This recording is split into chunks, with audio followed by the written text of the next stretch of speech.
In 2016, 80% of evangelical voters cast a ballot for Donald Trump. And despite the more lurid events of his first term, President Trump still enjoys a 72% approval rating amongst evangelicals. I dominated with the evangelicals. A lot of people were surprised. But that support is sagging, if only slightly.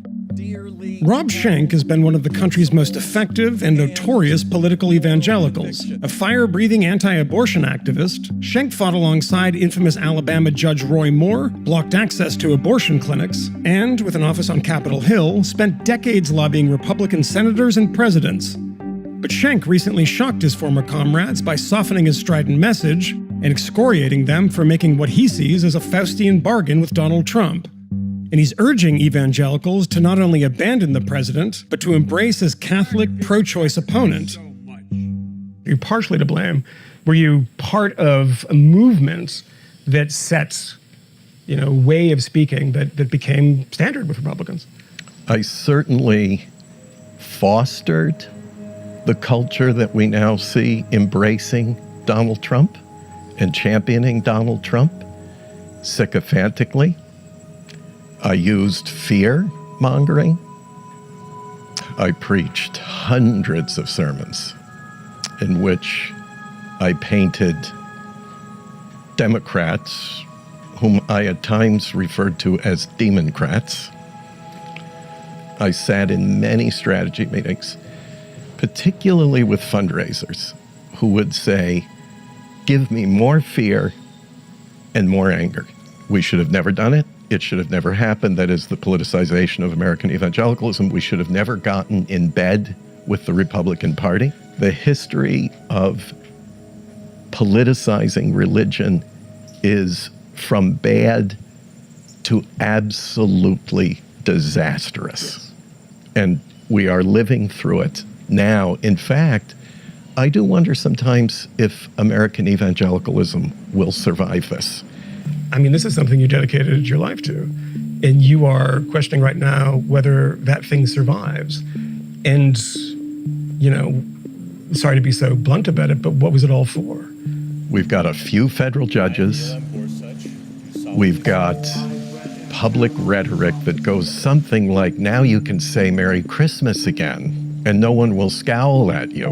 Now, some will say to me, no, but you don't understand, with the policies that are in place, eventually we will have fewer abortions while we have children dying in cages on the southern border.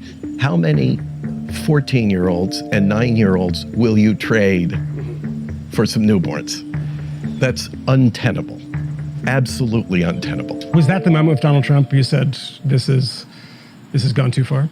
For me, it unfolded over, at least a few years. I had to walk away from the organization I spent 30 years building from scratch. As soon as I came out against Donald Trump, I was no longer invited to a pulpit, and that was my main source of recruiting financial donors for the organization. Money is used to control our voices.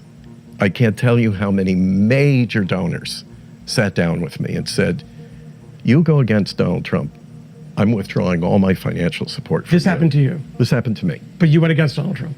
I did. I think my colleagues would like to say some of the things that I'm saying now about Donald Trump, but they can't risk $100 million a year budget. But they risk something else. They certainly risk their integrity, their inner peace, and very often their families. Very often. And that's tragic. So there's a lot placed at the altar of Donald Trump.